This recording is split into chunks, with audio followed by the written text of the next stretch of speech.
Bonsoir à tous et bienvenue dans Au cœur de l'info sur France 24 avec à la une de l'actualité la fin de la visite d'Emmanuel Macron au Brésil. Direction tout de suite le Brésil où Emmanuel Macron termine sa visite de 3 jours devant les entrepreneurs brésiliens à Sao Paulo hier. Ils ont affiché leur divergence, ces deux chefs d'État, en l'occurrence sur le Mercosur. Le président français souhaite rebâtir un nouvel accord, a-t-il dit. Le Mercosur est un accord de libre-échange conclu le 28 juin 2019 entre l'Union européenne et 4 pays d'Amérique du Sud, le Brésil, l'Argentine, l'Uruguay et le Paraguay. Après de longues négociations, l'accord n'a pas encore été ratifié. On fait un point en images avec Antoine Fesneau.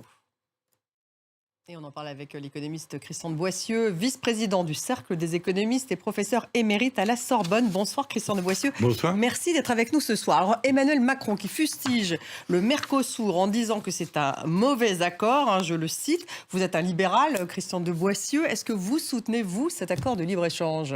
Non, parce que je pense qu'en quelque sorte, il est mal fait. Merci d'avoir été là. Dans le reste de l'actualité internationale, à Gaza, les raids aériens et les combats entre l'armée israélienne et le Hamas continuent. Et puis selon le Programme alimentaire mondial, la majorité des 2,4 millions d'habitants de Gaza est désormais menacée par la famine. Sur place, chez les jeunes enfants, la malnutrition est particulièrement répandue. Attention, ce reportage contient certaines images susceptibles d'heurter les sensibilités. Florent Rodeau. Et l'après-guerre à Gaza se prépare en Cisjordanie. Le président de l'autorité palestinienne a donné son feu vert au nouveau gouvernement. La nouvelle équipe va prêter serment dimanche et elle pourrait être amenée à jouer un rôle à l'avenir dans la bande de Gaza. Et puis en Israël, le ministre d'extrême droite Bezalel Smotrich a annoncé un vaste plan d'accaparement de 800 hectares de terre en Cisjordanie. Selon l'association La Paix Maintenant, c'est la plus grande saisie de terre depuis les accords d'Oslo. Nos reporters Catherine Norris-Trent et Claire Duhamel ont exploré les routes autour de Jérusalem, révélatrices de ce vaste projet de colonisation. La guerre en Ukraine avec ces bombardements russes qui ont provoqué la mort d'au moins 3 civils et en ont blessé une quinzaine d'autres dans le sud et dans l'est de l'Ukraine. Les autorités ukrainiennes ont par ailleurs annoncé l'arrestation de 2 espions présumés.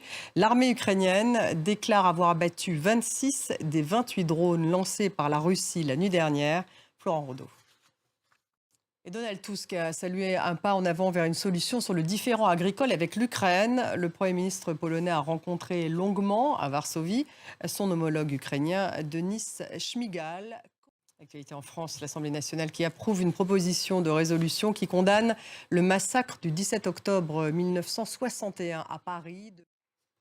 Et puis le réchauffement climatique est-il en train de s'accélérer ? 2 des plus grandes organisations humanitaires mondiales ont tenu un sommet virtuel sur la chaleur extrême et elles appellent gouvernements, entreprises et philanthropes à une mobilisation générale avant l'été. Noémie Roche. Merci de nous avoir suivis. Restez avec nous sur France 24.